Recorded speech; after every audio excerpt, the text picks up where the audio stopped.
Hello friends, কেমন আছো সবাই? জানি সবাই সুস্থ থাকলেও কারোর মন ভালো নেই। আজ 15 আগস্ট, কিন্তু ঠিক তার আগের দিন রাতেই রাজ্য তথা দেশ জুড়ে কর্মসূচি চলেছে।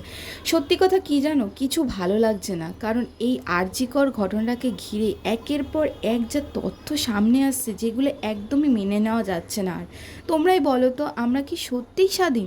আর এই 15ই আগস্টের ঠিক আগের দিন রাতেই হয়তো তোমরা সবাই সমস্ত সোশ্যাল মিডিয়া প্ল্যাটফর্মে সমস্ত জায়গায় কিন্তু তোমরা দেখেছো, রাজ্য জুড়ে দেশ জুড়ে সবাই রাত্রি 11:55 এই সমাবেশ করেছে। আর সবার একটাই কথা, যে যার এই ঘটনায় জড়িত তাদের কিন্তু চরমতম শাস্তি, এটাই আমাদের সবার কিন্তু দাবি।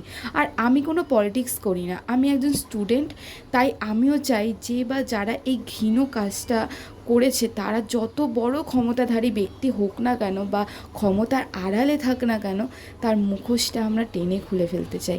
আর আজকে পুরো হাবড়া অশোকনগর না, পুরো ভারতবর্ষের মানুষই কিন্তু এর প্রতিবাদ জানাচ্ছে।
চলছে চলবে,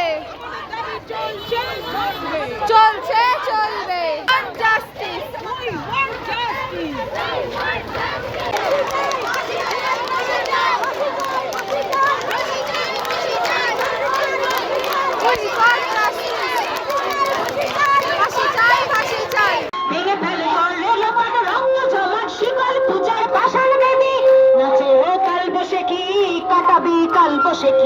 নাচে ও কাল বসে কি কাটাবি কাল বসে এরে দেখি ভিউ কারার ওই ভিত্তি নারী এরে দুকারার ওই ভিত্তি নারী লাঠিমার ভাঙরে তোলা থেকে সব বন্দিশালা আগুন জ্বালা আগের বাড়ি লাঠিমার ভাঙরে তোলা থেকে সব বন্দিশালা আগুন জ্বালা ফেল পারি কারা রইল কপাট ভেঙে ফেল কর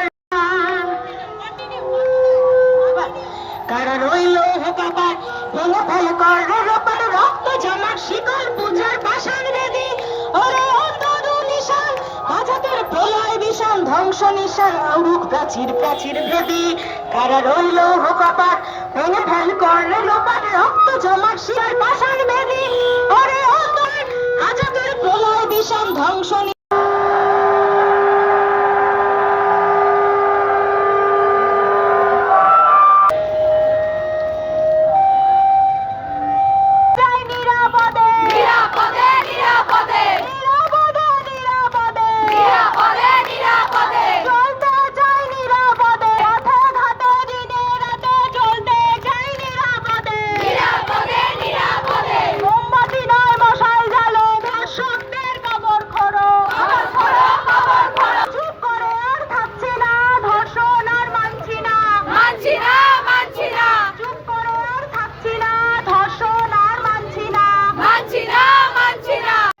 দেখে হয়তো সবাই বুঝে গেছো যে মানে কত পরিমাণে লোক বেরিয়েছিল আজকে আমাদের হাবড়া থেকে, অশোকনগর থেকেও কিন্তু বেরিয়েছিল, বাট এটা কিন্তু শুধুমাত্র হাবড়া।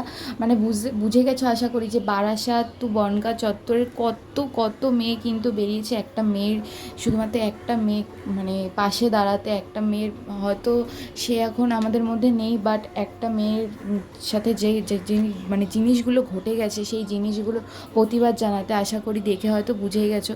আর এখন কিন্তু রাত্রির প্রায় 11:30, কারণ আমরা রাত্রি 9টা নাগাদ রাস্তায় নেমেছিলাম। আজ প্রত্যেক ঘরে বাবারা, মায়েরা, মেয়েরা, ছেলেরা, বয়স্করা সবাই যে রাস্তায় নেমেছে তার পেছনে একটাই দাবি, এই দিদির সাথে জঘন্য কাজ করার অপরাধে সুবিচার যেন হয়।